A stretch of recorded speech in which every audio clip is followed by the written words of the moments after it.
इस बीच पूर्व सीएम कमलनाथ ने चुनाव आयोग को लिखित जवाब भेजा है। इमरती देवी पर टिप्पणी करने पर इसी ने नोटिस जारी किया था। बीजेपी ने राजनीतिक मकसद से शिकायत की थी, कमलनाथ ने लिखा।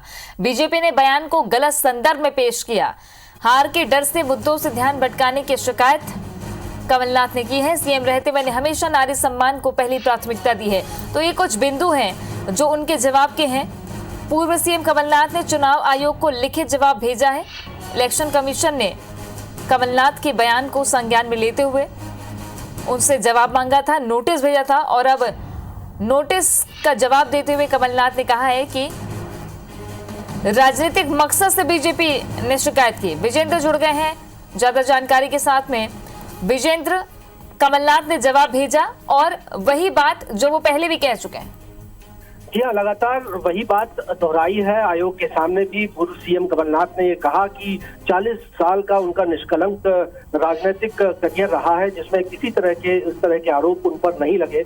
और मोटे तौर पर उन्होंने कहा है कि उन्होंने किसी को भी आहत करने की कोशिश नहीं की थी। इसको लेकर उन्होंने ये भी कहा कि यदि किसी को खेद पहुंचा है, किसी को तकलीफ पहुंची है तो वो खेद भी जता चुके हैं। और अपने इस लेटर में पूर्व सीएम कमलनाथ ने ये कहा है कि उनके इस जवाब के बाद निर्वाचन आयोग इस कार्रवाई को स्थगित करे तो पूरी कार्रवाई इस पूरे मसले पर भाजपा की शिकायत पर की जा रही है।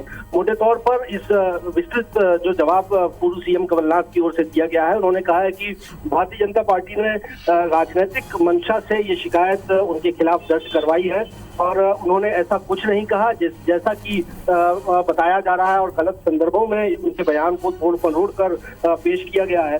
और सबसे बड़ा आरोप अपने जवाब में पूर्व सीएम कमलनाथ ने लगाया है कि बीजेपी ने हार के डर से मुद्दों को भटकाने की एक कोशिश की है और लिहाजा निर्वाचन आयोग जो है ऐसी कोशिश को कामयाब ना होने दे। साथ ही साथ उन्होंने इस बात का भी जिक्र किया है कि हाईकोर्ट के निर्देश के मद्देनजर जो कोविड-19 के प्रोटोकॉल का पालन किया जाना है उसमें उनके खिलाफ तो एफआईआर लॉन्च कर ली जाती है, लेकिन मुख्यमंत्री शिवराज सिंह चौहान या राज्यसभा सांसद ज्योतिरादित्य सिंधिया की सभाओं पर कोई कार्रवाई नहीं की गई।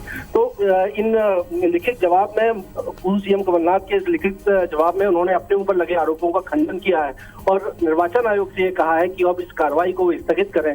और 40 साल के उन्होंने अपने राजनीतिक करियर का हवाला दिया और कहा है कि जब वो सीएम थे तब भी उनकी पहली प्राथमिकता नारी सम्मान, नारी सशक्तिकरण ही थी और भारतीय जनता पार्टी ने मुद्दों को भटकाने के लिए उनके खिलाफ शिकायत की है जिस पर अब कोई कार्रवाई नहीं की जानी चाहिए।